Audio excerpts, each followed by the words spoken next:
ومن يهده الله فلا مضل له ومن يضلله فلا هادي له. الصلاة والسلام على رسولنا وحبيبنا وشفيعنا سيدنا محمد وعلى آل محمد وبارك وسلم. ربي يسر ولا تعسر وتمم بالخير وبك نستعين يا فتاح يا فتاح يا فتاح.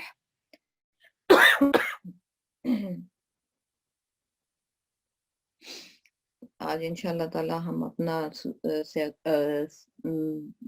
دوسرا جز قرآن کا انشاءاللہ سٹارٹ کر رہے ہیں. سیقول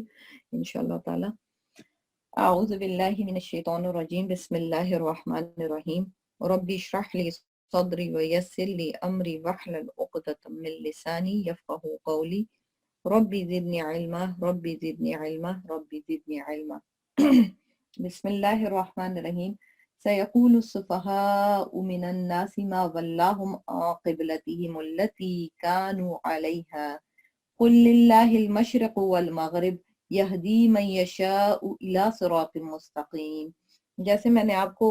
پہلے بھی بتایا تھا کہ یہ ایک منٹ میں اس آیت کو پورا ہی پڑھ لیتی ہوں. بسم اللہ الرحمن الرحیم. وَكَذَلِكَ جَعَلْنَاكُمْ أُمَّةً وَسَطًا لتكونوا اتبعت أهواءهم من بعد ما جاءك من العلم إنك إذا لمن الظالمين.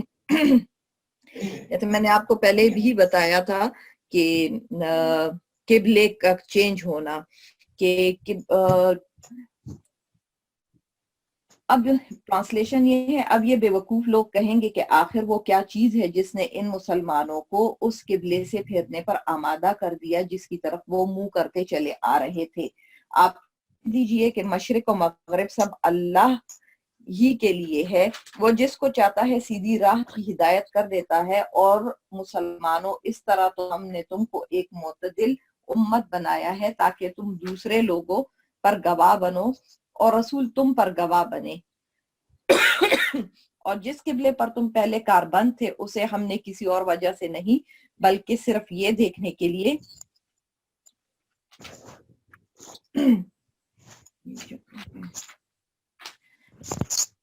یہ میں نے آیت پوری مجھے لگتا ہے نہیں پڑھی، میں یہ آیت پہلے پڑھ لوں. بسم اللہ الرحمن الرحیم. وَكَذَلِكَ جَعَلْنَاكُمْ أُمَّةً وَسَطًا لِتَكُونُوا شُهَدَاءَ عَلَى النَّاسِ وَيَكُونَ الرَّسُولُ عَلَيْكُمْ شَهِيدًا وَمَا جَعَلْنَا الْقِبْلَةَ الَّتِي كُنْتَ عَلَيْهَا إِلَّا لِنَعْلَمَ مَن